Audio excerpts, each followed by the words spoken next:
The waitress, sensing danger, shrieked a warning that miraculously saved the Mafia boss's life. She fully expected him to disappear with a grateful nod. Instead, his gaze settled on her with an intensity that suggested she had just become his most prized possession. Now, utterly ensnared in his domain and under his vigilant eye, he had made one thing chillingly clear. She wasn't going anywhere. The neon sign of Rossi's diner pulsed erratically against the rain-slicked Chicago asphalt, painting the deserted parking lot in an eerie crimson glow. The clock on the dashboard read 2:47 a.m., and the city hummed with that perilous quiet, the kind that compels sensible people to secure their doors. Matteo Vitali meticulously buttoned his charcoal suit jacket and stepped out into the biting November air, the diner's comforting warmth fading as the door swished shut behind him. His two bodyguards, Frankie and Tommy, instantly flanked him, their eyes methodically sweeping the darkness, sharp and predatory like hunting hounds. "Boss, car's ready," Frankie murmured, indicating the sleek black Mercedes idling 30 feet away. Matteo barely acknowledged him. His thoughts were consumed by the recent meeting, by the deals poised to reshape the Southside territory, by the adversaries he had eliminated to safeguard his ascent. At 34, he had forged an empire from the vestiges of his father's declining legacy. Blood, strategic cunning, and an unyielding will had rendered him seemingly invincible, or so he believed. His Italian leather shoes tapped a measured rhythm against the asphalt as he approached the Mercedes. Marco, his trusted driver, sat rigidly behind the wheel, the engine purring softly. Everything appeared normal, yet everything felt profoundly wrong. As Matteo reached for the door handle, a piercing scream shattered the silence like a gunshot. "Don't get in the car!" Matteo's hand froze. His guards, weapons instantly drawn, spun toward the source. From the diner's side entrance, a young woman burst into the parking lot, her waitress apron still cinched at her waist, dark hair wildly framing her face. Please don't open that door," she gasped, rushing towards them with a terrifying desperation. "Stay back!" Tommy aimed his pistol at her chest, but Matteo raised a preemptive hand, stopping him. Something in her eyes, a raw, unadulterated terror, made him hesitate. In his brutal world, fear was the primary currency, and he recognized the authentic from the feigned. This was real. "Frankie," Matteo said, his voice a low rumble. "Open the door." "Boss, open it." Frankie cautiously advanced on the Mercedes, gun raised. He wrenched open the back door. Two men exploded from inside the car. Not Marco's expected backup, but assassins who had been crammed into the footwell and behind the seats. One lunged at Frankie with a knife. The other raised a shotgun toward Matteo. The parking lot erupted into mayhem. Matteo moved with the fluid precision of a man who had navigated 3 decades in a world where hesitation meant certain death. His hand swept inside his jacket, drawing his Beretta in one smooth, practiced motion. He fired twice, center mass, the way his father had taught him. The shotgun-wielding assassin crumpled before he could even pull the trigger. Frankie grappled with the knife attacker, both men crashing against the car. Tommy rushed forward, but a third assailant, whom they hadn't seen, emerged from the driver's seat, firing wildly. Marco's body lay slumped in the front, blood splattered on the window. He had been dead before they even stepped outside. The waitress screamed, dropping to the ground, hands clasped over her head. Matteo's second shot found the driver assassin's throat. The man gurgled, then fell. Frankie finally overpowered his attacker, snapping the man's wrist and slamming his head against the car door until he went limp. Then came the silence, broken only by their ragged breathing and the hiss of the Mercedes' punctured tire. 3 bodies, 3 seconds. Just another Tuesday in Matteo's world. He didn't lower his gun, his eyes scanning the parking lot, the rooftops, the encircling shadows. "Clear the perimeter now." Tommy and Frankie dispersed, weapons drawn, meticulously checking every corner. Matteo approached the trembling waitress, still huddled on the ground. He stood over her, gun by his side, and for the first time, truly looked at her. She was young, perhaps 24 or 25, pretty in that unassuming girl-next-door way that starkly contrasted with his dangerous world. Her name tag, in faded letters, read Clara. Her hands shook violently as she slowly met his gaze, her brown eyes wide with shock. "Get up," Matteo commanded, his voice cold despite the residual adrenaline coursing through his veins. Clara struggled to her feet, nearly collapsing. She pressed herself against the diner's brick wall, her eyes fixated on the bodies, the blood staining the pavement, and the man who had just extinguished 3 lives as if it were nothing. Matteo holstered his gun and stepped closer, too close. Intimidation was an ingrained reflex. "How did you know?" His words were quiet, yet menacing. I... Clara's voice broke. "How did you know?" Each word landed like a hammer blow. Tears streamed down her face, but she forced the explanation out. "I've seen them before. Those men, 2 years ago, they came to my family's restaurant in Indianapolis. They took my brother, Antonio. They took him, and we never..." She choked on a sob. "I recognized the one with the knife, same scar on his neck. I could never forget." Matteo scrutinized her face, searching for any hint of deceit. He had interrogated hundreds. He could detect deception in a heartbeat, a breath, a blink. This girl was speaking the truth, yet that presented an even greater problem. Frankie returned, slightly breathless. "Perimeter clear, boss, but we need to move. Cops will be here in 5 minutes, maybe less." Matteo never took his eyes off Clara. "Your brother? These men took him." She nodded frantically. "They wanted money from my family. We paid everything we had, but Antonio never came home. The police. They said he probably ran away, but I knew. I knew they killed him." Her voice finally cracked with 2 years of suppressed grief. Tommy appeared by Matteo's other side. "Boss, she could be part of this.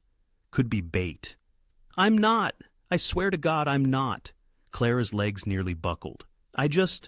When I saw them getting out of that car through the kitchen window, I knew something was wrong. I knew..."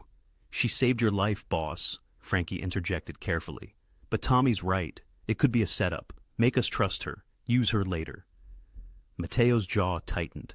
In his world, coincidences were non-existent. But then again, so were waitresses who risked their lives to scream warnings at Mafia bosses. Sirens wailed in the distance. He made his decision. "Bring her." "What?" Clara's eyes widened. No, I need to go home. I need to..." Matteo grabbed her arm, not roughly, but with enough firmness to convey his absolute resolve. "You just witnessed a hit on me. You know their faces. You're coming with me, or you're dead by morning. Your choice." "That's not a choice," she cried. "It's the only one you've got." The sirens grew louder. Frankie pulled up a second car, a nondescript Honda they reserved for emergencies.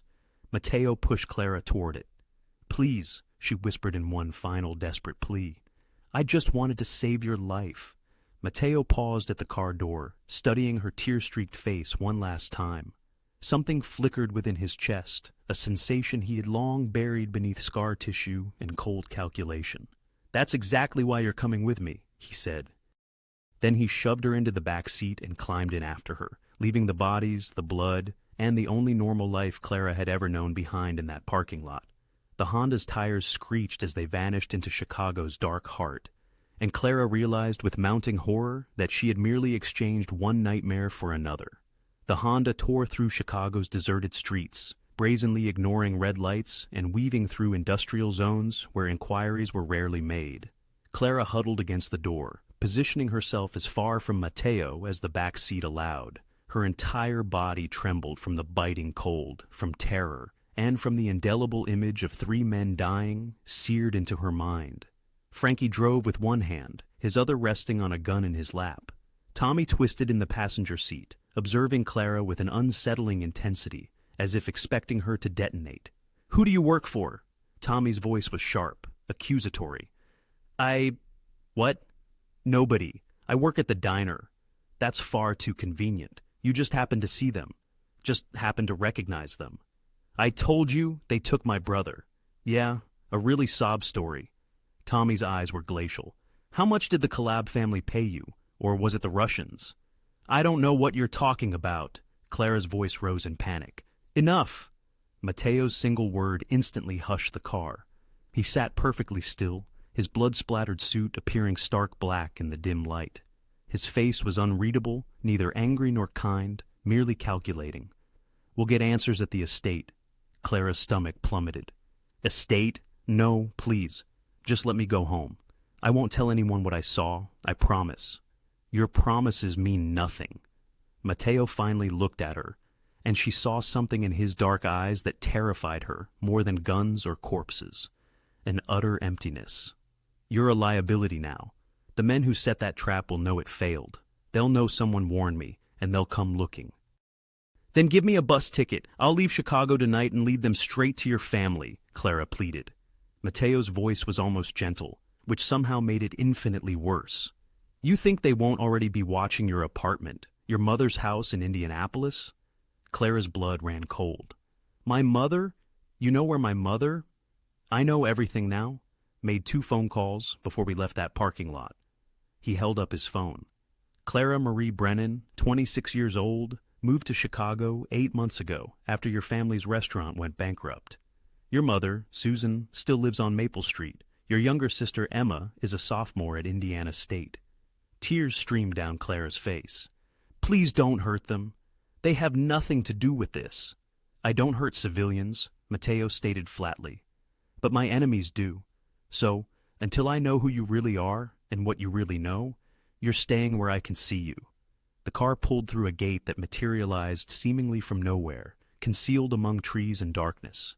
They drove up a winding private road for 2 full minutes before a massive house appeared.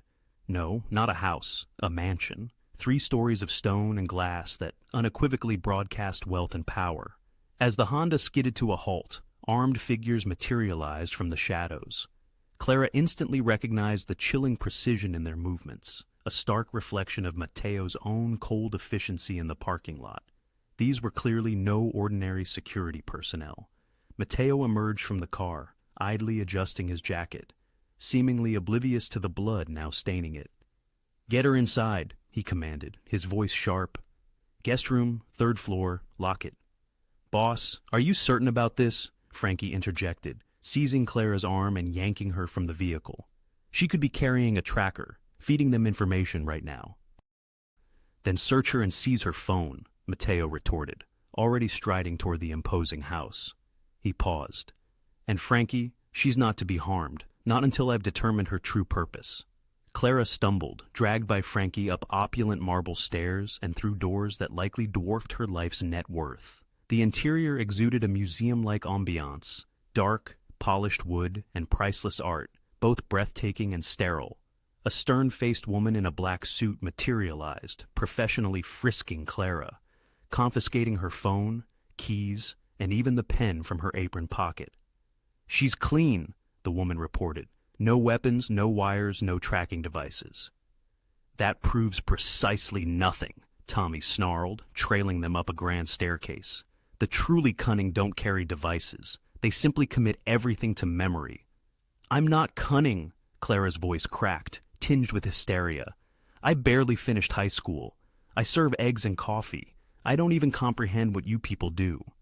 We are businessmen, Matteo's calm voice echoed from behind them, his footsteps barely audible on the plush carpet. Businessmen don't murder people in parking lots, Clara shot back. That, Matteo replied smoothly, depends entirely on the business. They reached the 3rd floor. Frankie pushed open a door, revealing a lavish room akin to a 5-star hotel suite, complete with a king-sized bed, a private bathroom, and a cozy sitting area. It would have been exquisite, if not for the suffocating reality of it being a prison. Why? Clara pleaded, her desperation eclipsing her fear as she turned to face Matteo. Why are you doing this? Perhaps I saved her life, Matteo mused, leaning against the doorframe, his empty eyes scrutinizing her. Or perhaps you are precisely what my adversaries desired, an innocent-looking girl designed to make me drop my guard. I'm not...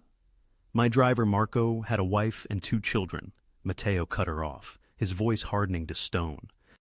He was with me for 12 years. Someone provided those assassins with access to my car, my itinerary, my exact location. Someone betrayed me tonight, and until I unravel who, everyone remains a suspect. He advanced, and Clara instinctively retreated until her back met the cold wall. So, here's how this will proceed, Matteo stated quietly.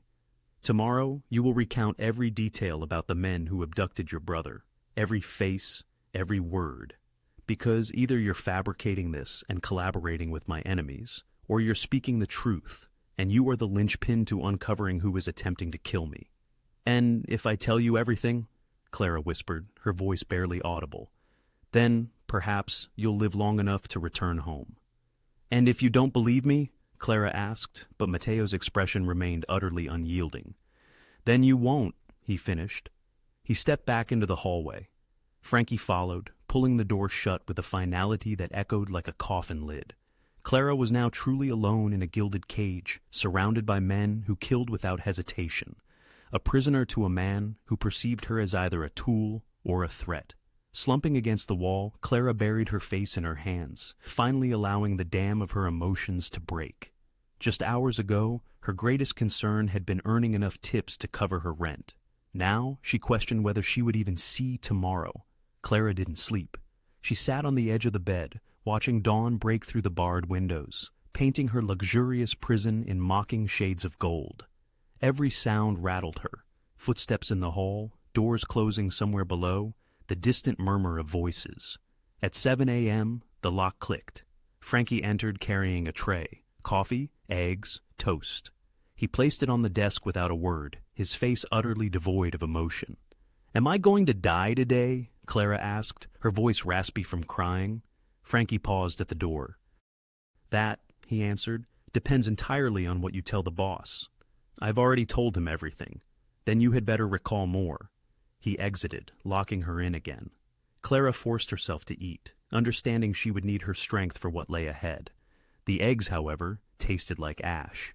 An hour later, 3 men arrived for her. Tommy led the way, his hostility palpable. Frankie followed, and behind him, a new face. A slender man in an expensive suit, with silver hair and calculating eyes. He resembled an accountant, yet his gaze made Clara's skin crawl. "The boss wishes to speak with you," Tommy announced. "Attempt anything foolish, and I'll put a bullet in your knee. Understood?" Clara nodded, her voice failing her. They escorted her downstairs to the second floor, through hallways adorned with art worth millions, and into a study that smelled of rich leather and old money. Floor-to-ceiling bookshelves lined the walls, a massive oak desk dominated the room, and seated behind it, Matteo Vitali looked infinitely more dangerous in the morning light than he had in the darkness. He had changed into a fresh black-on-black suit. His face was clean-shaven, his dark hair impeccably styled. He looked like a CEO, not a killer, but Clara knew better now. "Sit," he gestured to a chair facing his desk. Clara complied, feeling as though she faced both judge and executioner. The silver-haired man closed the door and leaned against it, arms crossed. Frankie and Tommy stood like silent sentinels flanking Matteo's desk. Matteo opened a folder and spread photographs across the desk. Crime scene photos, brutal, bloody, horrifying. Clara's stomach rebelled. "Do you recognize any of these men?" Matteo inquired, his tone purely businesslike. Clara forced herself to look. Bodies in alleys, in cars, in warehouses. Some shot, others disfigured beyond recognition. Her hand trembled as she pointed to one image. "Him, the one with the scar. That's the man from the parking lot. The one Frankie—" She couldn't finish. "Good," Matteo interjected, pulling that photo aside. "His name was Vincent Russo, a low-level enforcer for the Calibri family. Your turn, Tommy." Tommy slammed down a different photograph. A restaurant, smashed windows, overturned chairs. "This is your family's establishment in Indianapolis." Clara's breath hitched. "How did you—" "Answer the question." Tommy's voice was sharp. "Yes, that's Papa Giovanni's, my father's restaurant." Tears welled in her eyes. "That's where they took Antonio. 2 years ago, the Calibri family was expanding into Indiana," the silver-haired man explained, his voice smooth and cold. "They employed protection rackets, pay up or be destroyed. Your father refused." He couldn't afford it," Clara whispered, her voice breaking. "We were barely surviving. They came 3 times. The 3rd time, they dragged Antonio out by his hair and—" She trailed off, the memory too agonizing. "And you paid," Matteo finished. $20,000, your mother's entire retirement savings." Clara's head snapped up. "How do you know that?" "Because I make it my business to know everything. Matteo leaned forward, his eyes boring into hers. Here's what troubles me, Clara. The Calibri family doesn't typically kill once they've been paid. They are businessmen, much like myself. Once their money is received, the debt is considered settled. They did not uphold their word. Or, Tommy interrupted harshly, your brother wasn't kidnapped at all. Perhaps he owed the money himself. Gambling debt, drug debt. Perhaps he manipulated you, and you are manipulating us. Antonio was 17, Clara shot back, anger piercing through her fear. He worked at the restaurant after school. He didn't gamble, didn't do drugs. Everyone asserts that about their deceased brother, Tommy sneered. We don't know he's dead. Clara stood, fury eclipsing common sense. We never found a body. The police never found anything. He just disappeared. Sit down. Matteo's voice was quiet, yet absolute. Clara sank back into the chair, trembling with a volatile mix of rage and grief. The silver-haired man spoke again. Miss Brennan, I am Vincent Castellano, Mr. Vitali's attorney and advisor. I need you to grasp something. The timing of your arrival is extraordinarily suspicious. You appear in Chicago 8 months ago. You secure employment at a diner Mr. Vitali frequents. Last night, you were conveniently positioned to observe assassins and warn him. From our perspective, this appears to be a very elaborate setup. A setup where I saved his life. Clara's voice rose. That makes no sense. It certainly does, Tommy countered. Save the boss, earn his trust, infiltrate the organization, then feed information to his enemies. Classic infiltration. I don't even know who his enemies are. I don't know anything about any of this. Clara turned to Matteo, desperate. Please, I'm a waitress. I live in a studio apartment that reeks of mold. I eat ramen 4 nights a week. I'm nobody. I just witnessed men who had harmed my family, and I couldn't... Her voice cracked. I couldn't let them harm someone else. That's all. That's the only reason I screamed. Matteo studied her in silence, his expression inscrutable. The room seemed to shrink around them. Finally he spoke. Here's what will transpire. You are going to recount to Vincent everything you recall about your brother's kidnapping. Every detail, no matter how insignificant. Names, faces, cars, words, everything. Then, we will verify your narrative, piece by painstaking piece. And then I can go home? Clara asked, a flicker of hope in her eyes. And then we shall see if you are a victim or a spy. Matteo stood, buttoning his jacket. If you are lying, Clara, if you are collaborating with the individuals who murdered Marco and attempted to kill me, I promise you will regret ever learning my name. He walked toward the door, then paused. But if you are speaking the truth, if you truly are merely an unfortunate waitress who saved my life... He looked back at her, something flickering in those cold eyes. Then you just might be the key to destroying my enemies.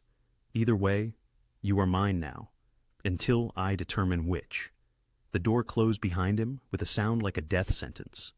Clara sat alone with Vincent Castellano, who retrieved a notepad and pen with the cold efficiency of a man about to dissect her entire life. Let's commence from the beginning, he stated. The day they took your brother. 3 days passed like years. Clara remained confined to the 3rd floor room, yet her prison had become strangely comfortable. Meals arrived 3 times daily, not prison fare, but exquisite cuisine. Freshly laundered clothes in precisely her size awaited her. The bathroom boasted lavish toiletries, and even books graced the nightstand, as if someone had meticulously crafted a comfortable confinement. The speed with which this opulence began to feel routine was unsettling. Each day for hours, Vincent Castellano interrogated her, meticulously recording every detail. His approach was thorough, patient, and utterly detached, reminiscent of a surgeon dissecting memories. Clara recounted Antonio's laughter, his aspirations for culinary school, the devastating image of him being dragged into a black van by Vincent Russo. By the 3rd day, exhaustion and an unnerving hollowness consumed her. That evening, Frankie appeared at her door with an unexpected directive. "Boss needs you downstairs." Clara's heart pounded. "Why?" she managed. "Didn't say, just said to bring you." She followed him to the 2nd floor, but instead of the study, they paused at a different door. Frankie rapped once. "Come in," Matteo's voice strained. Frankie opened the door, motioning for Clara to enter. She stepped into what appeared to be a private sitting room, complete with leather couches, a bar cart, and subdued lighting. Matteo sat on a couch, his shirt unbuttoned and hanging open, blood seeping through a bandage wrapped around his ribs. "Close the door," Matteo instructed. Clara heard the definitive click behind her. They were now alone. "You're bleeding," she blurted, stating the obvious as her mind struggled to process anything else. "One of the assassins got me with his knife. Didn't realize how deep until today." Matteo grimaced, pressing a hand to the wound. "My usual doctor is out of the city. Vincent tried, but he's useless with medical." "You need a hospital," Clara insisted. "I need discretion." Matteo's eyes met hers. "Hospitals ask questions. Gunshot wounds, stab wounds, they call the police. Can't have that." Clara understood. His existence was entirely outside the strictures of the law. "Why am I here?" she asked. "Vincent says you told him you were pre-med for a year before your family lost everything."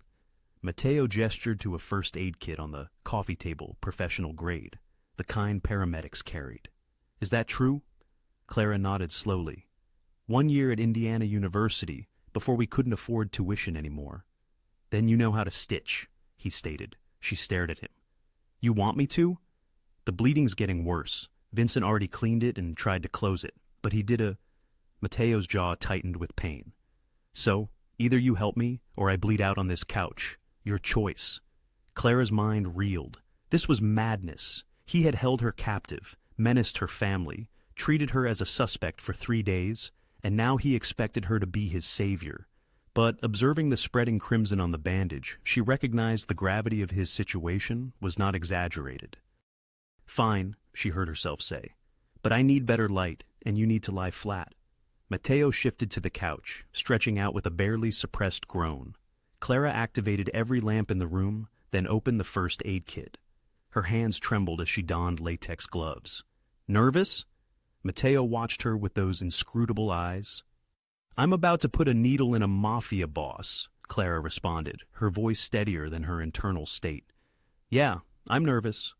A fleeting shadow of what might have been a smile crossed his face. Fair point.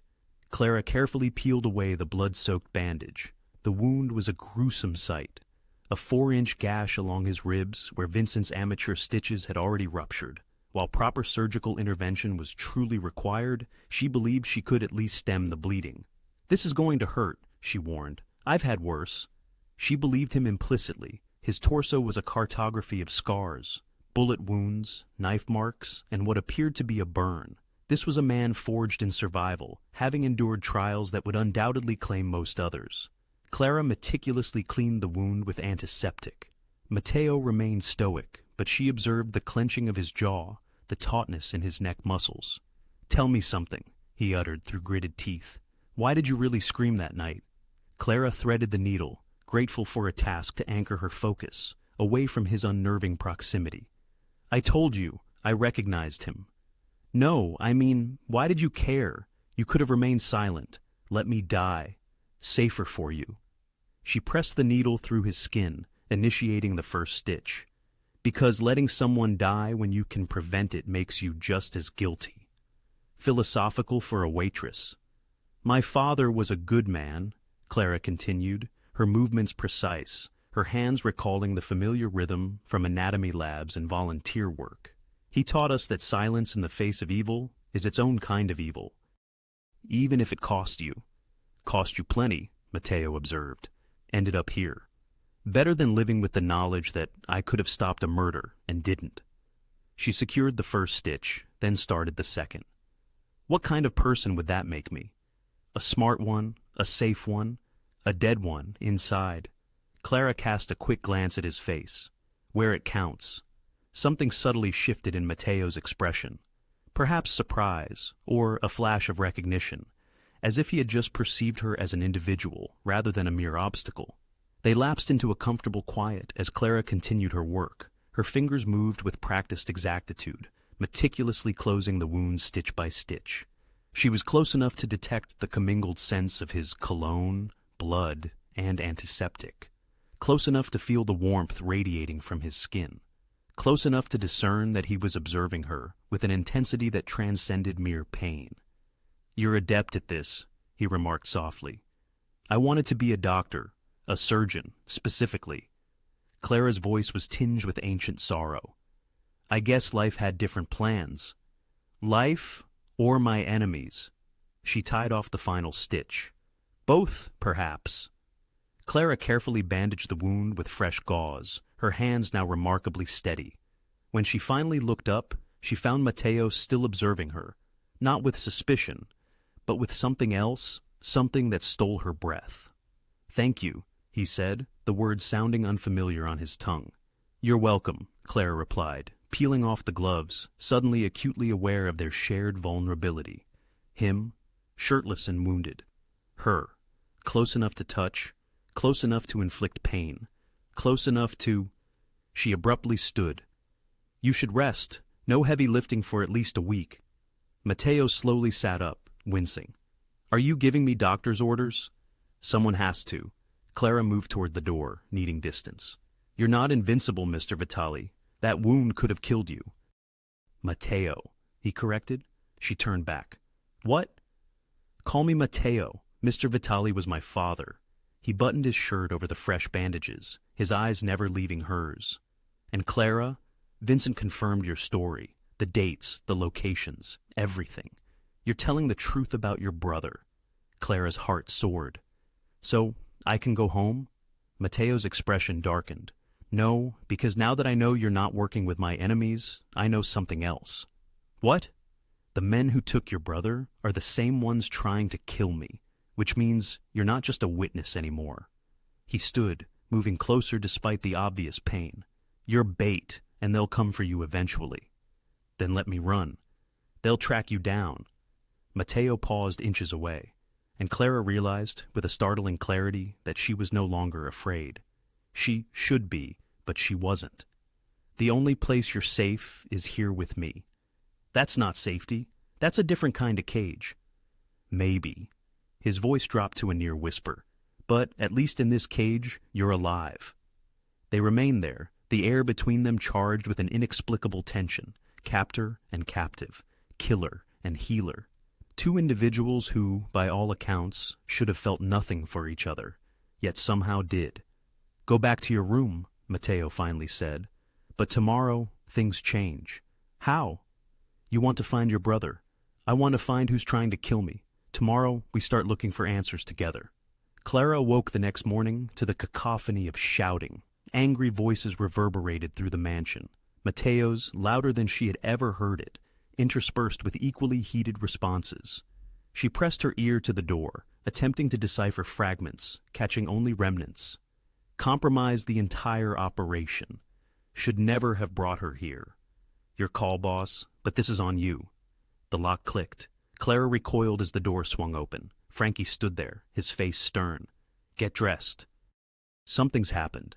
10 minutes later, Clara found herself in Matteo's study, surrounded by a phalanx of angry men. Matteo sat behind his desk, his face a mask of granite. Tommy paced like a predator in a cage. Vincent stood by the window, gazing out at the grounds with an uncharacteristic tension. 4 other unfamiliar men, all armed and visibly furious, lined the walls. On Matteo's desk lay a manila envelope. "Tell her," Tommy snarled at Matteo. "Tell her what her little rescue mission cost us." Matteo's eyes were icy as he addressed Clara. "Word got out that I survived the hit. My enemies know someone warned me. They've identified you." Clara's blood turned to ice. "How?" "The diner has security cameras," Vincent said quietly. "Someone hacked the footage. You're visible, running into the parking lot, screaming. They know exactly who you are." "And they know you're here," Tommy added, his tone venomous. "Which means they know the boss is protecting you, which makes us all look weak." "Tommy!" Matteo's voice cracked like a whip. "Enough." But Tommy was relentless.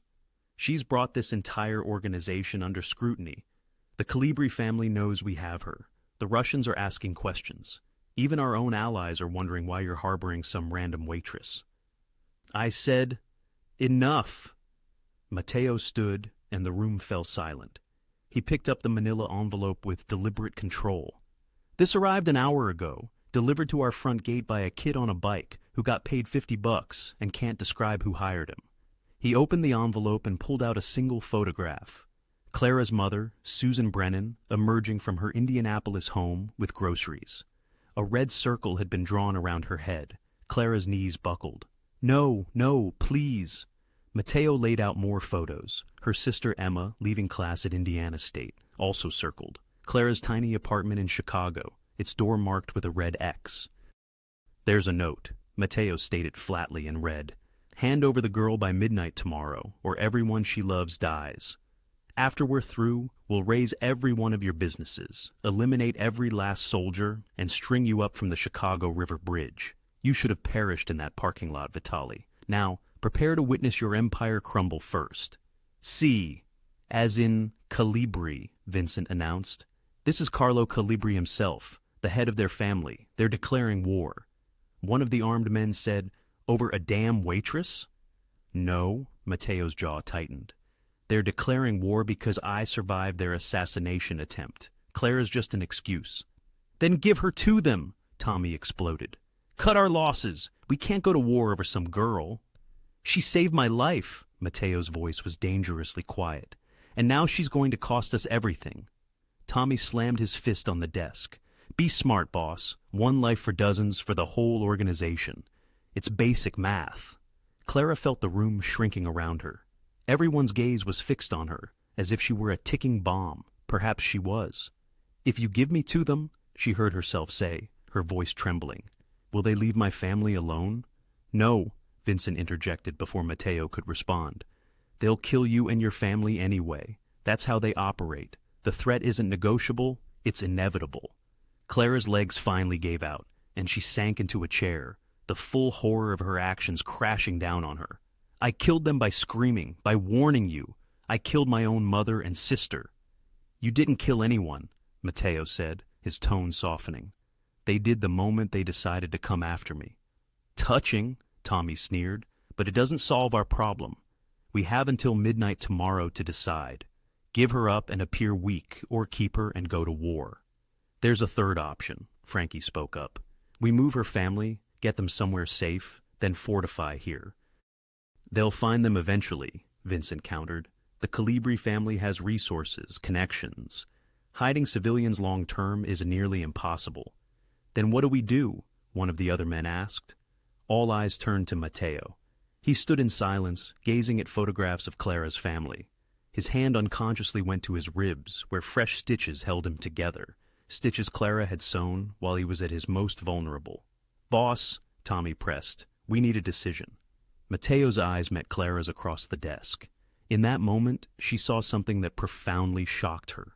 Guilt. This man, who killed without hesitation, who ruled through fear and violence, felt guilty about what his world had inflicted upon hers.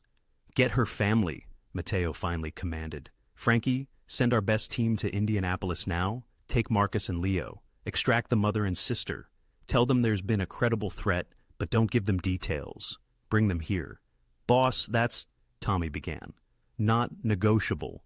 Matteo's voice was like steel. Then I want every property we own locked down. Double the guards. Recall everyone from non-essential operations. If Calibri wants war, we'll give him war. Over her? Tommy gestured at Clara with disgust. Over the principal, Matteo corrected coldly. I don't negotiate with people who threaten me. I don't hand over people under my protection. And I sure as hell don't let anyone tell me how to run my organization. He leaned forward, eyes blazing. Carlo Calibri tried to kill me and failed. Now he's trying to use fear to manipulate me. If I give in, every crew in Chicago will think I'm weak. So, no, we're not handing her over. Then, we're going to war over a liability, Tommy said bitterly. We're going to war because I choose to. Matteo's voice dropped to something lethal. And anyone who doesn't like that decision can walk out right now. But if you stay, you follow orders. Understood? Silence. Then, one by one, the men nodded. Good. Get moving. Frankie, you have 4 hours to get to Indianapolis and back. Vincent, call our legal contacts. I want every legitimate business protected. Tommy, coordinate the security lockdown. Matteo rattled off orders with practiced efficiency, transforming from conflicted to commander in seconds. The room emptied until only Clara and Matteo remained. You should have given me to them, Clara whispered. My life isn't worth a war. That's not your decision to make. Matteo walked around the desk, standing over her. You saved my life when you had every reason not to. You stitched me up when you could have let me bleed. You're not a liability, Clara. You're my responsibility now. I don't want to be your responsibility. Too late, his voice gentled. Your mother and sister will be here by evening. They'll be safe. And tomorrow, when Calibri comes for you, he'll find an army instead of a victim. Clara looked up at him, this dangerous man who had turned her life upside down, who had chosen war over the easy path, who looked at her as if she were worth protecting. Why? She asked. Why risk everything? Matteo was quiet for a long moment. Because the men who took your brother are the same ones who tried to kill me. Because you showed courage when it mattered. And because, he stopped, something flickering in his expression, because I'm tired of being the man who only survives. Maybe it's time to be the man who saves someone. He turned and walked toward the door, then paused. Get some rest. Tomorrow's going to be hell. Clara's mother and sister arrived at sunset, escorted by Frankie and his team. Clara ran down the grand staircase as her mother stumbled through the front doors, eyes wide with terror and confusion. Emma clung to Susan's arm, both women looking as though they had been thrust into a nightmare. Mom! Clara threw her arms around Susan, holding her tight. Clara, what's happening? Susan's voice shook. These men came to the house with guns, saying we were in danger, saying you... She pulled back, gripping Clara's shoulders. What have you gotten into? I'll explain everything, I promise. You're safe now. Safe? Emma's voice was shrill. They grabbed us from our house. They wouldn't tell us anything. Clara, are you in trouble with... She looked around at the armed men, the mansion, finally settling on Matteo, who watched from the study doorway. Oh my God, is that a mob boss? Emma, please, girls. Susan's voice was firm despite her fear. She looked directly at Matteo. I don't know who you are or what my daughter is involved in, but we're not criminals. We're just collateral damage, Matteo said, stepping forward. His voice was respectful, almost gentle. Mrs. Brennan, your daughter saved my life 4 nights ago. Unfortunately, the people who tried to kill me have decided to use your family to get to her. Susan's face went pale. Saved your life? Clara? What? I'll explain, Clara said quickly. But first, let's get you both settled. Please, Mom, trust me. An hour later, Clara sat with her mother and sister in a secure guest suite on the 2nd floor. She told them everything, the parking lot, the assassins, the kidnapping, Matteo's protection. Emma looked terrified. Susan looked heartbroken. This is because of Antonio, isn't it? Susan said quietly. Those same men? Clara nodded. I recognized one of them, Mom. Vincentu, the one with the scar. Susan closed her eyes, tears streaming down her face. We should have left Indianapolis after they took him. Should have run far away, but I kept hoping... Her voice broke. I kept hoping he'd come home. Mrs. Brennan. Vincent Castellano appeared at the door, his expression unusually sympathetic. Mr. Vitali would like to speak with Clara. It's about her brother. Clara found Matteo in his study, documents spread across his desk. He pulled up files, photographs, financial records, 2 years of investigation into the Calibri family. Sit, he said. I need you to tell me everything about the kidnapping again, every detail, especially about the ransom. Clara sank into the chair. Why? Vincent already. Because I think I missed something. Matteo's eyes were intense. The ransom? You said your family paid $20,000. Who delivered it? My father. They gave him an address, an abandoned warehouse on the east side of Indianapolis. He went alone, left the money in a duffel bag like they instructed, and then nothing. 3 days went by. No Antonio, no phone call. My father went to the police, but they said it was probably a runaway situation. That teenage boys disappear all the time. Clara's hands clenched in her lap. We kept calling, kept searching. My father drove to that warehouse every day for a month, hoping for a clue. It destroyed him. 6 months later, he had a heart attack. The doctor said it was stress. Matteo pulled out a photograph. A warehouse, abandoned and graffitied. This one? Clara's breath caught. Yes. How did you... Because I know that warehouse. Matteo's jaw tightened. It's owned by a shell company. I've been tracking it for 2 years, trying to figure out who controls it. The trail went cold every time. What does that mean? It means your brother's kidnapping wasn't random? Matteo spread out more documents. Carlo Calibri doesn't do small-time extortion in Indiana. He's into high-level operations, protection rackets, gambling, money laundering. He wouldn't waste time squeezing 20 grand from a failing restaurant. Then why? Unless it wasn't about the money. Matteo pulled out another file. 2 years ago, Carlo Calibri was making a move to consolidate power. He was eliminating rivals, absorbing smaller operations, building an empire, but he needed leverage against someone. Clara's stomach twisted. Leverage? My father's restaurant? Who supplied your meat and produce? The question seemed random. A distributor called Marino Foods. They were local, family-owned. Why? Matteo's expression darkened. Because Marino Foods was a front company for the Genovese crew, a smaller family that controlled parts of Indiana. They were rivals to Calibri, and he wanted them gone. Clara's mind raced, trying to connect the dots. I don't understand. What does that have to do with Antonio? Everything?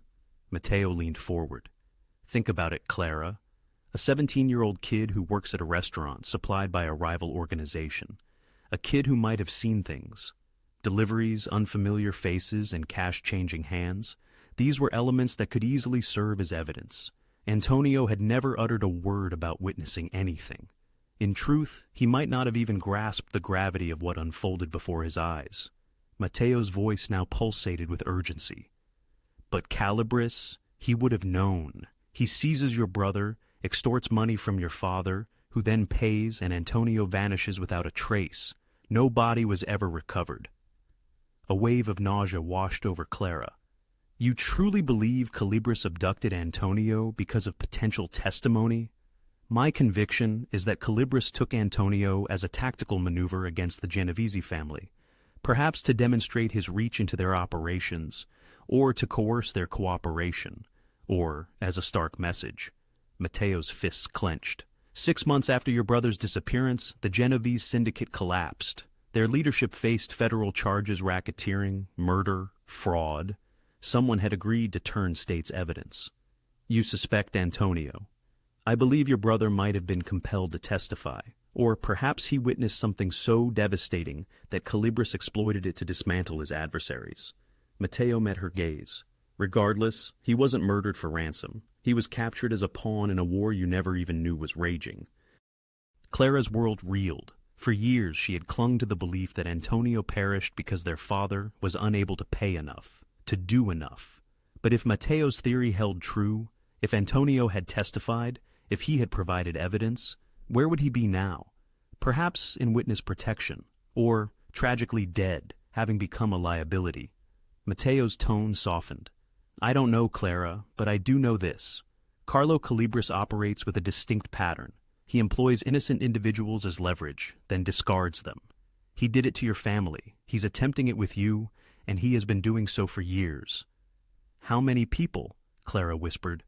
More than I can count. Matteo rose and moved to the window. I've been trying to construct a case against him for 3 years. Each time I draw near, evidence vanishes. Witnesses disappear. The man is untouchable because he's shrewd. He manipulates families against each other, forcing compliance through fear. He turned back to her. But you, Clara, you're different. You don't fear him. You're seething with anger. You demand answers about your brother, and you just might be the key to his downfall. How? Because you recognize Vincent Russo, because you can identify faces, locations, and details that might connect to other victims. Matteo's eyes blazed with a fire Clara had never witnessed before. Hope. You're not merely a liability. You are a witness, and if we can unearth others like you, individuals who have endured Calibris' schemes, we might finally possess enough to utterly dismantle him. Clara stood, her legs trembling, yet her resolve solidified. If there's any chance Antonio is alive, then we find him. Together, Matteo pledged. But first, we survive tomorrow.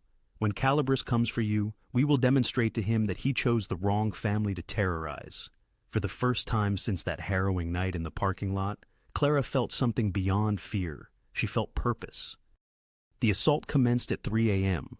hours before Calibris's midnight ultimatum.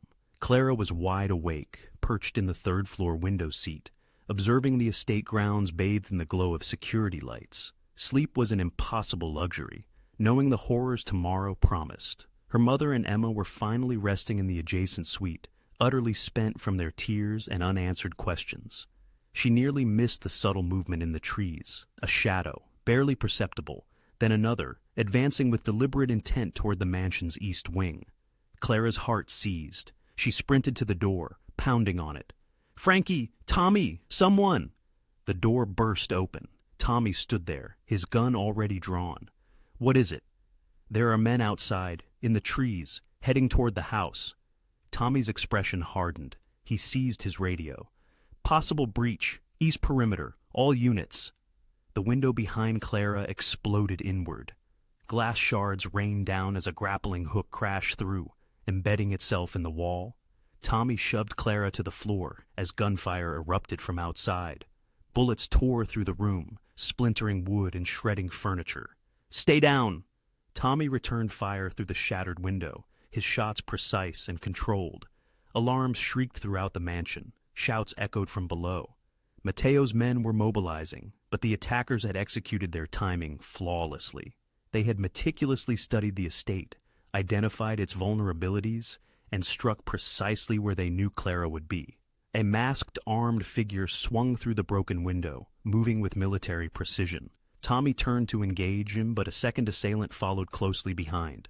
They flanked him, professional and ruthless. Clara scrambled backward as the brutal fight erupted. Tommy incapacitated one attacker with a vicious close-quarters shot, but the second assailant slammed into him, and they crashed to the floor in a tangle of limbs and violence.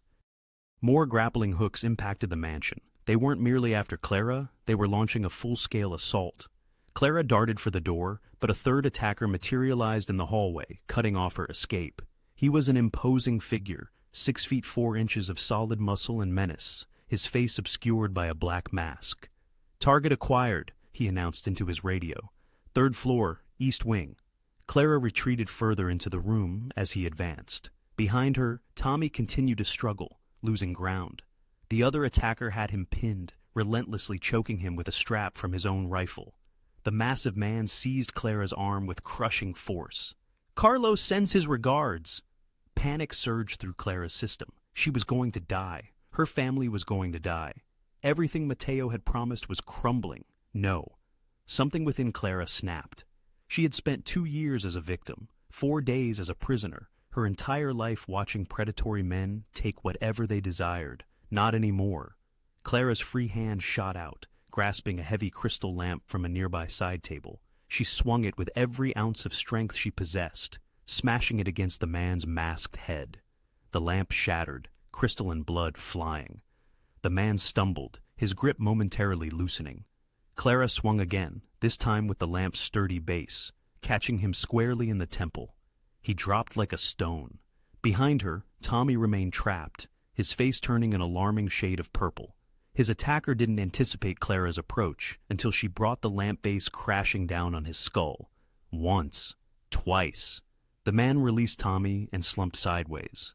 Tommy gasped for air, clutching his throat. "Jesus!" The door exploded inward. Matteo burst through with Frankie and 3 other guards, guns raised. He instantly assessed the scene. 2 attackers down, Tommy barely conscious. Clara standing over them with a bloodied lamp, shaking but alive. "Clear the floor!" Matteo barked. "Frankie, get Mrs. Brennan and Emma to the safe room. Now!" More gunfire erupted from below. The mansion had transformed into a war zone. Matteo gripped Clara's shoulders. "Are you hurt?" She shook her head, unable to speak. "She saved my life," Tommy croaked from the floor. "Hit them with a lamp. Both of them." Matteo's eyes widened, a flicker of shock crossing his face, swiftly replaced by respect. "Can you walk?" "Yes." "Then stay close to me." He kept one hand firmly on her arm as they moved into the hallway. Bodies littered the corridor, some of Matteo's men, more attackers. The assault was coordinated and brutally efficient. They reached the main staircase just as a group of masked gunmen charged up from the first floor. Matteo fired with chilling precision, each shot finding its mark. Frankie covered the left flank. Clara pressed herself against the wall, her heart pounding, the lamp still clutched in her bloody hands. "South entrance is breached," someone shouted over the radio. "They're trying to flank." An explosion rocked the mansion. The lights flickered and died, emergency generators kicking in seconds later, casting a dim red glow. "They're trying to cut the power completely." Vincent's voice crackled through Matteo's radio. "Get to the safe room. They're going to storm the building." But Matteo was not retreating. Clara saw it in his eyes, the cold calculation, the simmering fury. He had been driven into a corner, and cornered predators were the most formidable. "How many?" Matteo demanded into the radio. 12 confirmed, maybe more outside. Positions, 4 down, 8 active, scattered across first and second floors. Matteo's jaw tightened. He looked at Clara, then at his men. "Frankie, take Clara to the safe room with her family. Vincent, coordinate defense from the control room. Everyone else with me. We end this now." "Boss, they outnumber us," one guard began. "I don't care." Matteo's voice was ice and steel. "They invaded my house, tried to seize someone under my protection. They don't leave here breathing." He started down the stairs, and his men followed without hesitation, loyal to the end. Clara clutched his arm. "Wait, let me help." Matteo turned, and for a fleeting moment, she glimpsed past the ruthless boss to the man beneath. "You've already helped enough. That lamp—" He offered a ghost of a smile. "That was impressive, but this is my world now. Let me handle it. Those men want me. If I hide, your people die protecting me. That's their job." Matteo's hand briefly covered hers. "And mine is keeping you alive, whatever I have to do." Another explosion, closer this time. Windows shattered somewhere below. "Go," Matteo said firmly. "Frankie will protect you." Then, to Clara, "And thank you for Tommy, for choosing to fight." He paused at the top of the stairs, then disappeared into the chaos. Clara realized with startling clarity that she was no longer afraid for herself. She was afraid for him. Frankie pulled her toward the safe room, but Clara glanced back one last time. Through the smoke and gunfire, she saw Matteo moving like a force of nature, precise, lethal, unstoppable. And she understood why his enemies feared him. Dawn broke over the Vitali estate, painting the destruction in shades of gold and blood. Clara stood in the safe room's doorway, surveying the aftermath. Bullet holes scarred the walls. Broken glass littered the marble floors. Furniture lay overturned and shattered. 3 of Matteo's guards were dead, 5 more wounded. But all 12 attackers were gone, some dead.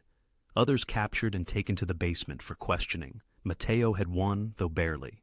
He stood in his study, back to the door, a torn and bloodied shirt clinging to him, some of the blood his own, much of it not. His knuckles were raw and split.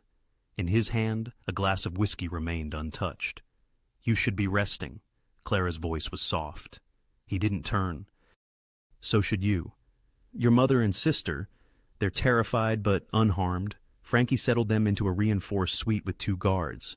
Clara moved further into the room. "Ma, I'm so sorry. This is all my fault. If I hadn't—" "Don't." He finally turned, and Clara saw exhaustion deeply etched into every line of his face.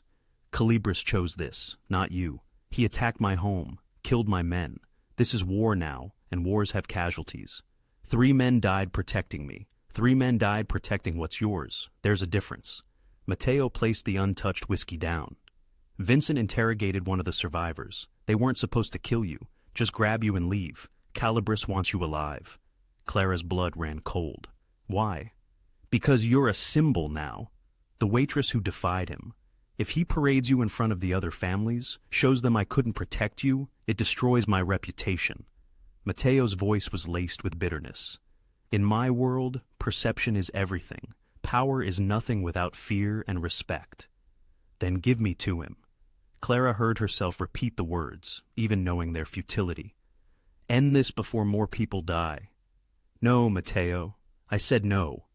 He moved closer, his eyes ablaze. "You know what I realized during that fight? When I saw you standing over those attackers with that lamp, covered in blood, still breathing."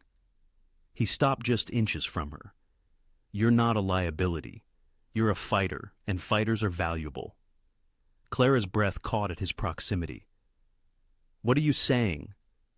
"I'm saying we stop pretending you're just an innocent waitress I'm protecting out of obligation." Matteo's voice dropped lower. "You want to find your brother? I want to destroy Carlo Calibris. Our goals align. An alliance. A partnership." Matteo extended his hand. "You give me everything you know. Every detail, every face, every memory that might help me build a case against Calibris. In return, I'll use my resources, my connections, my entire organization to find out what happened to Antonio." Clara stared at his outstretched hand. This was madness. Partnering with a mafia boss to investigate her brother's disappearance meant plunging deeper into a world she'd spent her life avoiding. But that world had already swallowed her whole. She took his hand. "Deal." Matteo's grip was firm, warm. "Then we start now. Vincent has files on every known Calibris operation from the past 5 years. We go through everything. Look for patterns, connections to your brother's case. What if we don't find anything? Then we make him tell us." Matteo's smile was dangerous. "One of those attackers in my basement used to work directly for Carlo. By tonight, he'll tell us everything he knows." Clara should have been horrified by the implication. Instead, she felt a dark, unsettling satisfaction. They spent the next 4 hours immersed in files. Vincent joined them, bringing boxes of documents, surveillance photos, and financial records. Clara's eyes burned from reading, but she pushed through, searching for anything familiar. Wait, she pulled out a photograph. A restaurant in Indianapolis, not her family's place. "I know this building. It's 2 blocks from Papa Giovanni's. They opened right after we closed." Vincent checked his notes. "Russo's Bistro opened 18 months ago by Vincent Russo's cousin, Anthony Russo. It's a legitimate business on paper, but we suspect it's a money laundering front." "They replaced us," Clara said bitterly. "Drove us out of business and took our location's customer base." "Not just you." Matteo spread out more photos. 7 family restaurants in Indianapolis closed in the same 6-month period, all replaced by Calibris-connected establishments. It's a pattern. Squeeze out the independents, move in their own operations. Clara's mind raced. Antonio worked every shift he could. He was always trying to help with bills. What if... She looked up sharply. What if he saw something at one of those other restaurants? Maybe he made deliveries or helped a friend whose family was also being targeted. That would make him a witness to multiple extortion cases.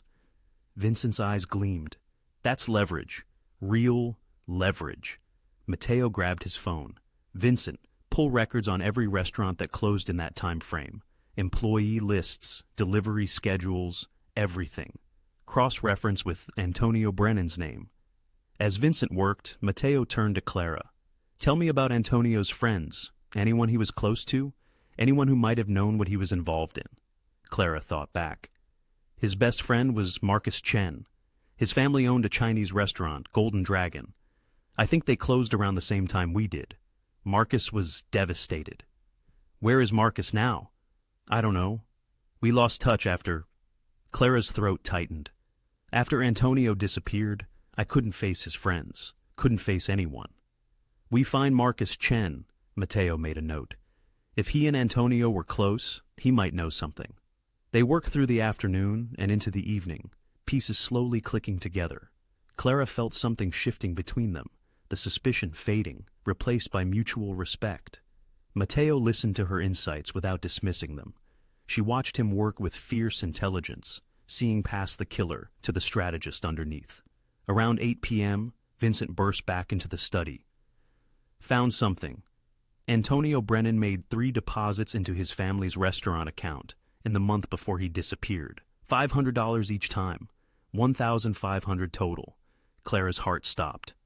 "That's impossible. He didn't have that kind of money. He made minimum wage." "Exactly." Vincent's expression was grim. "So where did it come from?" Matteo and Clara exchanged looks. "Someone paid him," Clara whispered, "to do something or keep quiet about something." "Or testify about something," Matteo added. "The FBI pays informants, so do rival families, so do people trying to build cases against their enemies." Clara's hands shook. Antonio was 17. He would if it meant saving his family's restaurant. Matteo's voice was gentle. "Scared kids do desperate things, Clara. Trust me, I know. For a moment, vulnerability flickered across his face. Clara saw the boy he must have been. Young, scared, forced into a brutal world too early. "We'll find the truth," she said, and realized she believed it. Matteo nodded. Together. It wasn't friendship, not yet. But standing there surrounded by evidence and shared purpose, Clara felt something she hadn't felt in years. Hope. 3 days of searching yielded a breakthrough and complications nobody expected. Vincent tracked down Marcus Chen in Gary, Indiana, working at his uncle's restaurant. When Matteo and Clara arrived to question him, Marcus took one look at Clara and broke down crying. "I tried to stop him," Marcus sobbed in a back office while his uncles served customers. "I told Antonio it was too dangerous, but he wouldn't listen. He said it was the only way to save your family." Clara's hands gripped the table. "Stop him from what, Marcus?" "From working with that FBI agent, the one who kept showing up asking questions about the Calibris deliveries." Marcus wiped his eyes. "Antonio saw things, Clara. At my family's restaurant, at yours, at others. He saw men counting money in back rooms, saw packages that weren't food being delivered.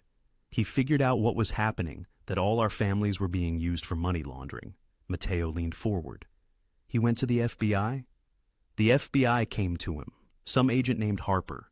She said they were building a RICO case against organized crime in Indiana, and Antonio's testimony could help."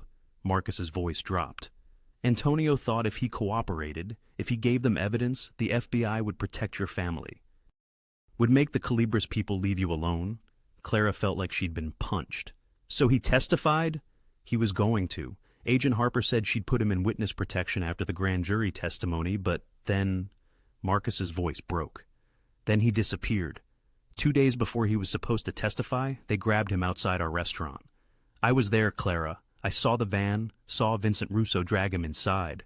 I called 911, but by the time police came, they were gone." The room spun. Clara gripped Matteo's arm for support, and his hand immediately covered hers, steadying, grounding. "Did you tell the FBI?" Matteo asked. "Yes, but Agent Harper said there was nothing they could do without a body. She said, sometimes witnesses get cold feet and run." Marcus looked at Clara with haunted eyes. "But Antonio wouldn't run. He was doing this for you, for your family. He loved you so much." The dam inside Clara finally broke. She stood abruptly and walked out of the office, through the restaurant, and into the cold February air. Tears streamed down her face, 2 years of guilt and grief pouring out at once. Matteo followed her into the parking lot. "Clara, he died because of me." Her voice was raw. "Because I needed a hero, because our family was drowning, and I kept crying about it where Antonio could hear. He was 17 years old, and he tried to save us, and they murdered him for it. You didn't know. I should have." Clara spun to face him. "I was his older sister. I should have protected him. Should have seen he was involved in something dangerous. Should have—" She choked on a sob. "God, Matteo, he must have been so scared, and I wasn't there." Matteo pulled her against his chest, and Clara collapsed into him, her tears soaking his shirt, his arms wrapped around her. Strong, protective, surprisingly gentle. "Listen to me," he said quietly. "Antonio made his choice. A brave choice. A stupid choice, maybe, but his own. You can't carry that guilt." "How do you know?" Clara's voice was muffled against him. "Because I've carried it." Matteo's arms tightened. "With every person I've lost, every soldier who fell under my command, every civilian caught in the crossfire, I once believed I could orchestrate everything, shield everyone. But that's an illusion. All that remains is to honor their memory by enduring." Clara gently pulled back, her gaze meeting his, and for the first time, she saw beyond his facade. Raw anguish, profound solitude, and an abyss of isolation were etched on his features. She recognized it, for she carried the same burdens. "You're not what I anticipated," she whispered. "And what did you anticipate?" he inquired. "A monster," Matteo conceded. "I am a monster, yet even monsters have their genesis. My father was murdered when I was 19, betrayed by his own lieutenant in a bid for power with a rival faction. I inherited a crumbling empire, besieged by enemies circling like sharks. I faced a stark choice: cultivate enough ruthlessness to survive or perish. So, you chose survival, she concluded. I chose solitude, his voice barely audible. In my existence, individuals are mere assets or threats. Trust is a luxury, vulnerability a weapon others will wield against you. I've been a solitary figure for 15 years. Clara, surrounded by countless faces, yet utterly alone, reached out. Her thumb traced the line of his jaw. You're not alone now. The air between them crackled, charged with an undeniable, dangerous electricity. Matteo's eyes deepened as he truly saw her, not just a waitress, not merely a witness, but the woman within. Clara, his voice was rough. Whatever this is, it's ill-advised. Why? She challenged. Because I devastate everything I touch. Because my world devours innocent lives. Because you undeniably deserve more than this. She silenced him with a kiss, fierce and desperate. Two broken souls, finding solace in the encroaching darkness. Matteo responded instantly, his hand tangling in her hair, intensifying the kiss with a fervor that stole her breath. Clara felt a resurgence of life, an exhilarating terror, utterly unbound from all she had ever known. When they finally parted, both breathless, Matteo rested his forehead against hers. This complicates matters, he murmured. Everything's already complicated, she countered with a faint smile. Fair point. They returned to Chicago in a charged silence, their hands intertwined across the center console. However, as they entered the estate gates, Clara noticed Frankie and Tommy, their expressions tight with concern, observing from the entrance. The whispers had already begun inside. The boss is distracted, she overheard one guard confide to another. He's spent 3 days fixated on the girl instead of business. In the hallway, Tommy snapped at Frankie. Calibris is still at large. We lost 3 men, and instead of planning retaliation, he's playing detective for her brother. He's invested, Frankie countered cautiously. He's compromised. Tommy's voice was harsh. I've worked for him for 8 years. I've never seen him like this. That girl has consumed him, and it's going to be the death of us all. Clara's stomach tightened. Before they reached his study, she drew Matteo aside. Your men believe I'm distracting you. They worry too much. Are they right? Matteo studied her, his expression conflicted. Yes, but I don't care. He cupped her face. For 15 years, every decision I've made has been rooted in strategy, power, and survival. For once, I'm choosing something else. What is it? His thumb brushed her cheek. You. And before you argue, I acknowledge its recklessness. I know it weakens me. But Clara, you remind me what it feels like to be human, to care about something beyond empire and revenge. Clara's heart ached. Matteo, I know this cannot endure. I know that in time, reality will shatter whatever this is. But until then, he kissed her forehead. Let me be distracted. Let me be weak. Let me feel something other than emptiness. She should have been wiser, should have recognized the peril of falling for a man whose dominion was forged in violence. Yet, standing in the shadows of his mansion, Clara realized she was already lost to him, and she had no desire to resist. The chilling discovery unfolded at midnight. Unable to sleep, Clara had left her suite for a glass of water, moving silently through the darkened mansion. As she passed Matteo's study, muffled voices, urgent and angry, seeped through the door. I'm telling you, the numbers don't add up. Vincent's voice, sharp with accusation, cut through the quiet. Someone tipped off Calibris about your schedule that night at the diner. Only 4 people knew you'd be there. My inner circle. Matteo's voice was deadly calm. You, Tommy, Frankie, and Marco. Marco's dead. That leaves 3 of us. You suspect a traitor? The temperature in the room seemed to plummet. In my inner circle, I believe someone has been feeding intelligence to Calibris for months. The failed shipment in October, the warehouse raid in December, the assassination attempt. Vincent's voice hardened. Too many coincidences, Matteo. Someone close to you desires your demise. Clara pressed herself against the wall, her heart hammering. A traitor. One of the men she had trusted with her very life. Retrieve financial records for everyone, Matteo commanded. Bank accounts, properties, everything. If someone is being paid off, I will uncover them. Already done, papers rustled. I found something interesting. 3 offshore accounts linked to shell companies, payments totaling $500,000 over the past year. Who? Vincent's next words sent a chill through Clara's veins. Tommy Rosini. A deafening silence followed.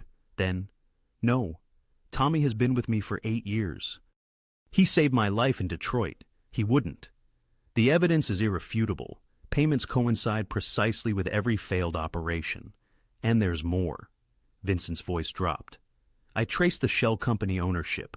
It's registered to the same corporation that owned that warehouse in Indianapolis, the one where Clara's family left the ransom money. Clara's hand flew to her mouth, stifling a gasp. Tommy was involved in Antonio's kidnapping. Matteo, his voice was lethal. I believe Tommy has been collaborating with Calibris for years. The kidnapping, the assassination attempt, everything. He's been positioning himself to usurp your organization once you're no longer in the picture. Where is he now? Should be on patrol. East Wing, second shift. Bring him to me quietly. And Vincent, a chilling pause. If he resists, eliminate him. Clara heard movement. Then the study door opened. She flattened herself into a doorway as Vincent hurried past, radioing for backup. She should have fled back to her room, should have remained uninvolved. Instead, she crept closer to the study. Through the cracked door, she saw Matteo at his desk, staring at the evidence, betrayal etched onto every line of his face. Then she heard it. Footsteps behind her. Poor Pop was a fool. Clara spun around just as Tommy appeared at the end of the hallway, gun aimed. But he was not alone. 3 other guards flanked him, men Clara did not recognize, their expressions cold and hostile. Well, well, Tommy's smile was vicious. The little waitress, lurking where she doesn't belong. Did you overhear something intriguing, Clara? She instinctively backed towards the study. Matteo! Tommy fired. The bullet struck the wall inches from Clara's head, and she screamed. Matteo burst through the study door, his weapon raised. He instantly assessed the scene, Tommy and his men, Clara trapped between them. Tommy! Matteo's voice was pure ice. Lower the weapon. Can't do that, boss.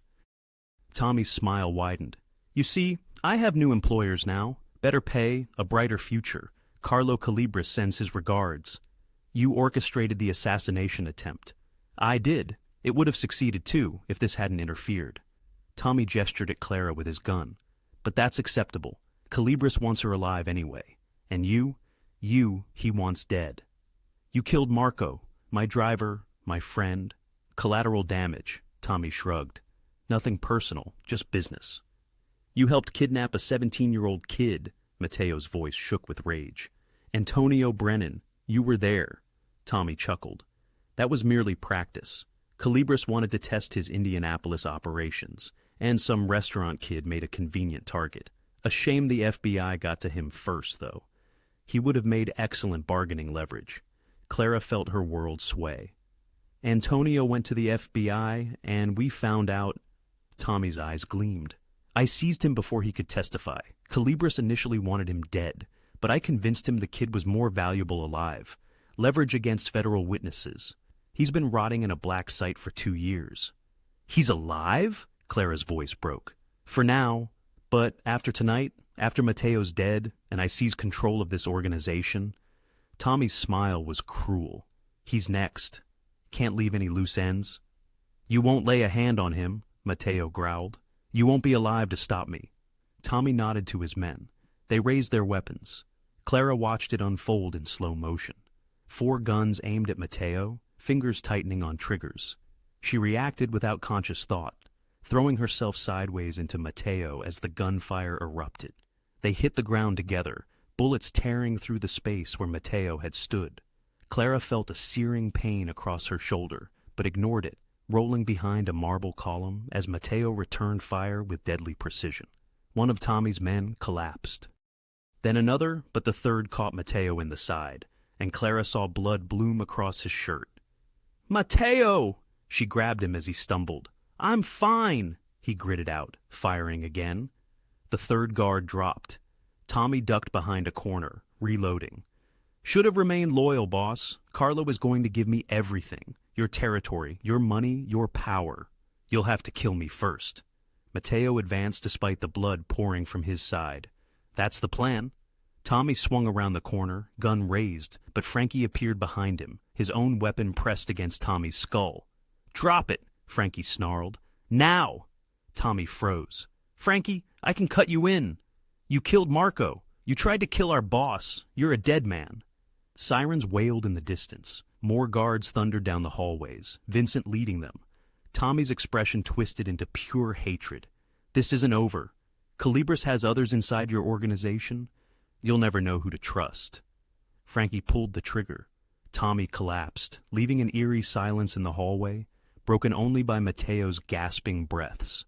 Clara instinctively pressed her hands to his wound, a desperate attempt to staunch the blood. "Stay with me. Please stay with me, Clara," Matteo pleaded, his face starkly pale, eyes unfocused. "Your brother, he's alive. We'll find him. We will, together. But first, you have to survive." Tears streamed down her face. "Don't you dare die on me, Matteo. Vitali." His blood-slicked hand found hers. "Wasn't planning to. Not when I finally found someone worth living for." Then his eyes rolled back, and he slumped in her arms. "Medic!" Clara screamed. "Someone get a doctor now." As guards swarmed and Vincent barked orders into his phone, Clara cradled Matteo's unconscious form, making a silent, unshakable vow. She would locate her brother. She would obliterate Carlo Calibris, and she would ensure Matteo lived to see it all, no matter the cost. Matteo survived the surgery through sheer, indomitable will. The bullet had grazed vital organs by mere millimeters, yet he had lost a perilous amount of blood. For 3 days, he drifted between fleeting moments of consciousness and the torment of fever dreams, a private surgeon tirelessly fighting for his life.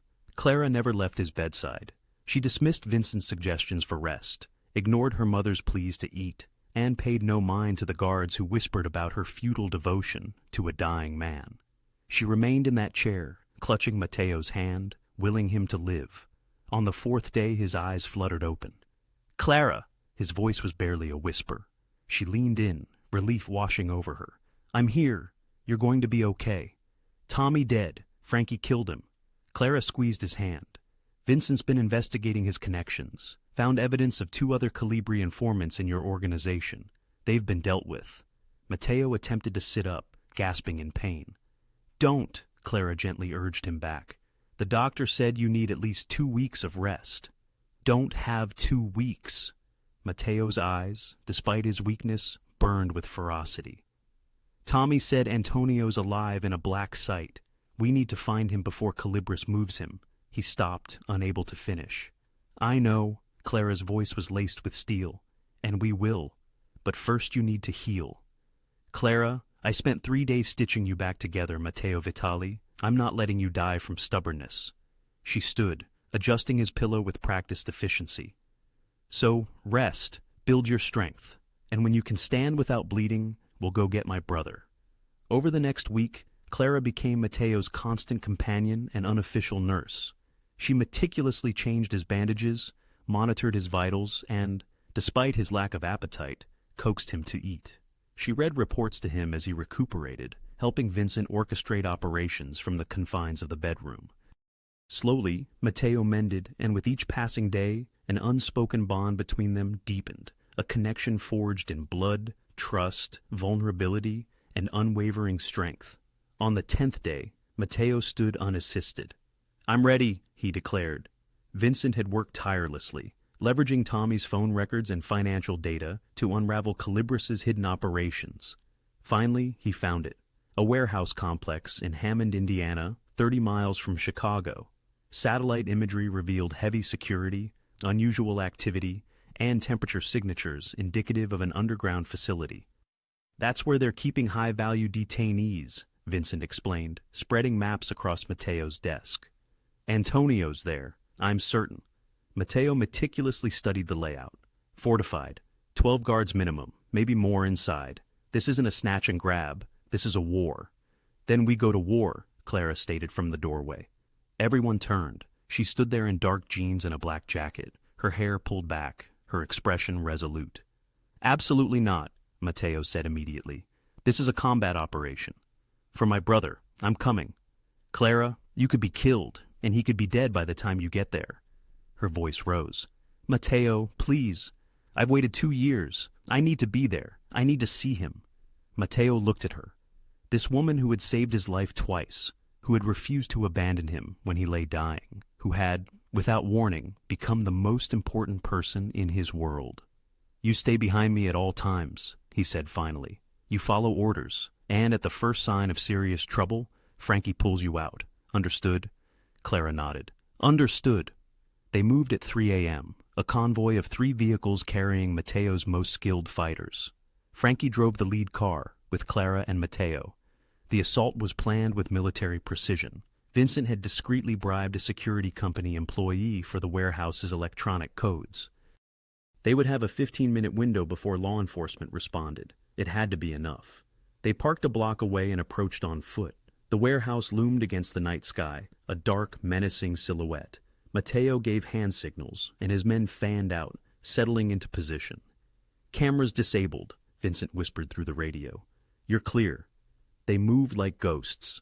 Frankie snipped the lock on a side entrance, and they slipped inside a winding maze of corridors and storage rooms, reeking of rust and an almost palpable fear. The first guard died silently, Matteo's knife finding his throat before he could utter a sound. The second managed a choked warning before Frankie silenced him. Then, an alarm shrieked. So much for stealth, Matteo growled. Go loud. Find the basement level. Gunfire erupted. Matteo's team engaged Calibri's guards with brutal efficiency, while Clara clung close to Frankie, her heart pounding a frantic rhythm. This was actual combat violent, chaotic. Nothing like the movies. They fought through 2 levels, leaving bodies in their wake. Finally, they found stairs descending into impenetrable darkness. Basement, Frankie said. Has to be.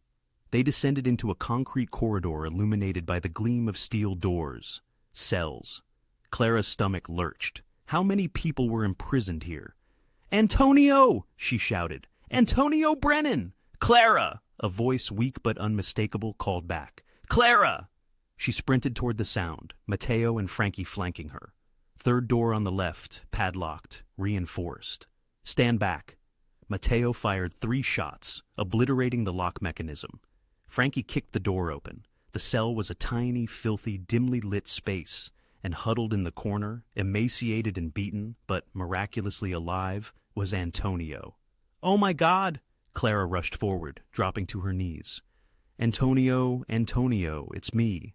Her brother gazed up with hollow eyes, disbelief etched across his gaunt face. This isn't real. You're not real. They keep showing me things. I'm real. Clara grasped his hand, so thin, scarred, trembling. I'm here. I found you. We're getting you out. Antonio collapsed into her arms, sobbing. 2 years of torture and isolation finally shattering. Clara held him, tears streaming down her face, barely comprehending he was alive. We need to move, Matteo said gently. Clara, can he walk? I think so. She helped Antonio to his feet. He was so gaunt, so broken. Rage ignited within her, eclipsing her grief. Calibris had orchestrated this, stolen 2 years of her brother's life. Can you tell us anything? Matteo asked Antonio. About who kept you here, what they wanted? Antonio's eyes suddenly focused on Matteo with dawning recognition. You're Matteo, Vitali, Tommy. Rossini said... He stopped, confused. He said you'd never find me, that you didn't care about civilians. Tommy's dead, Matteo said flatly, and he was wrong. They had made it halfway back to the stairs when an explosion rocked the building. The ceiling collapsed, severing Clara and Antonio from Matteo and the others. Dust and debris choked the air, and through it, Clara discerned a figure approaching. Tall, silver-haired, his expensive suit now dusted with grime. Carlo Calibris emerged from the smoke like a demon from hell. Well, well, he sneered, gun aimed at Clara's head. Matteo Vitali's little waitress, you've caused me considerable trouble. Behind the rubble, Clara heard Matteo shouting her name, but he couldn't reach her, not in time. Let them go, Clara pleaded, stepping in front of her broken brother. You want someone? Take me. Calibris smiled coldly. Oh, I intend to. But first, he raised his gun toward Antonio. I'm eliminating my mistakes. Clara closed her eyes, bracing for the inevitable. Then, gunfire erupted not from Calibris, but from behind him. Calibris whirled toward the sound, but Matteo was already through the smoke, blood seeping through his bandages. Yet his aim was flawless. The bullet struck Calibris in the shoulder, spinning him sideways. His gun clattered to the floor. "You should have killed me when you had the chance," Matteo said, advancing with icy fury. Frankie and 3 other guards emerged behind him, weapons trained on Calibris's men, who had been lurking in the shadows. "This isn't over, Vitali." Calibris clutched his bleeding shoulder. "It is." Matteo's gun never wavered. "You orchestrated an assassination attempt, attacked my home, kidnapped and tortured a 17-year-old kid, planted traitors in my organization." His voice dropped to something lethal. "You made this personal. Kill me, and the other families will come for you." "Let them try." Matteo glanced at Clara and Antonio, ensuring their safety. "But you don't get a quick death. You get federal prison, witness testimony, RICO charges, every crime documented and proven. You'll die behind bars, forgotten and powerless." Calibris's face went white. "You're turning me over to the feds?" "Agent Harper has been very cooperative." Matteo smiled, devoid of warmth. "Turns out she's been wanting to nail you for years. When I offered her Antonio's testimony, plus evidence of your black site operations, she was more than willing to make a deal." "You're working with the FBI?" Calibris spat blood. "You've betrayed everything. I'm doing what I should have done years ago, ending you." Sirens wailed outside, closer now, purposeful. The FBI had been awaiting Matteo's signal. "Get Antonio out of here," Matteo ordered Frankie. "Clara goes with him. Now." Clara helped her brother toward the exit, but she cast one last look back at Matteo. Their eyes met across the rubble and smoke, and in that charged moment, something profound passed between them. A deep sense of gratitude, affection, and an undefinable emotion beyond words permeated their shared space. Moments later, she found herself outside, drawing in fresh air as FBI agents swarmed the warehouse structure. Agent Harper, a sharp-eyed woman in her 40s, approached them, accompanied by paramedics. "Antonio Brennan?" she inquired softly. Antonio merely nodded, holding on to Clara. "You're safe now. We have medical transport prepared and a comprehensive protective detail. You're going to be all right." Harper then addressed Clara directly. "Your testimony and Mr. Vitali's cooperation have furnished us with everything required. Carlo Calibri is unequivocally finished." An hour later, Clara stood outside the hospital, where Antonio was undergoing examination. Her mother and Emma had arrived, and their reunion was a torrent of tears and overwhelming emotion. Antonio, though malnourished and traumatized, was alive.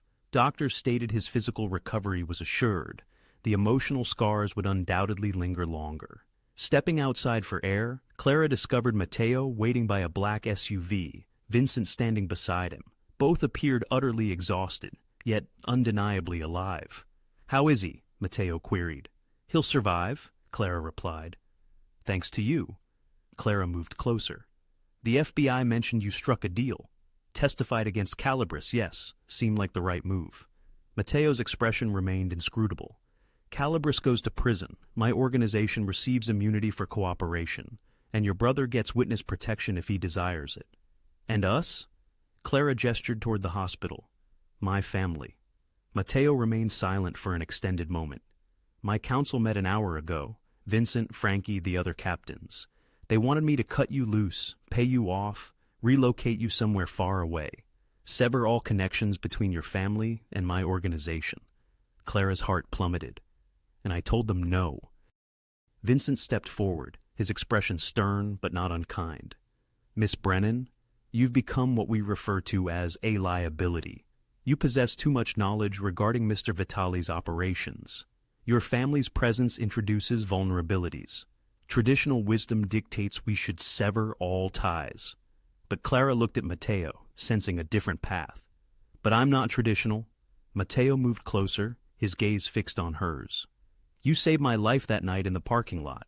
You saved Tommy during the attack. You refused to abandon me when I was dying. You risked everything to find your brother, and in doing so, helped me neutralize my most dangerous adversary." He took her hand, and Clara felt her breath catch. "You're not a liability, Clara. You're an asset. More than that, you're someone I trust in a world where trust is rarer than gold. Matteo, what are you saying? I'm saying I want you to stay. You, your mother, your sister, Antonio, when he's ready. I'll establish your family with legitimate businesses, full protection and security. Your mother will reclaim her restaurant. Emma will complete college. Antonio will receive the help he needs. Clara's eyes widened. You'd do that? I'd do more. Matteo's voice softened. I'd offer you a place within my organization if you desired it. You're intelligent, brave, resourceful. You discern patterns others miss. You would be invaluable in my world. Your world nearly got me killed. It did. Multiple times. Matteo's smile was slight but genuine. But you're still here, still fighting. That signifies something. Vincent cleared his throat. For what it's worth, Miss Brennan, I advocated for this arrangement. You've proven yourself trustworthy under impossible circumstances. That's a rare quality indeed. Clara looked between them, her mind reeling. A mere week ago, she was a waitress fretting over rent. Now she was being offered a position within a powerful organization, protection for her family, and something entirely unexpected, a sense of belonging. What about us? She asked Matteo quietly, referencing the unspoken connection between them. That's your decision, Matteo's thumb brushed across her knuckles. I won't pretend my world is safe or normal, but if you wish to try, if you want to explore where this leads, I am willing to risk it. Clara considered everything she had lost, her father, 2 years with Antonio, her innocence. Yet, she also considered what she had gained, strength, purpose, and a man who looked at her as if she were the most important person in his dangerous existence. I want my mother far removed from any illegal operations, she stated finally. Emma finishes school without knowing any of the intricate details. Antonio receives therapy and ample time to heal. Consider it done, and I want to learn everything, how your organization functions, how to protect myself, how to truly be useful instead of merely protected. Matteo's smile broadened. I can arrange that. Then yes. Clara squeezed his hand.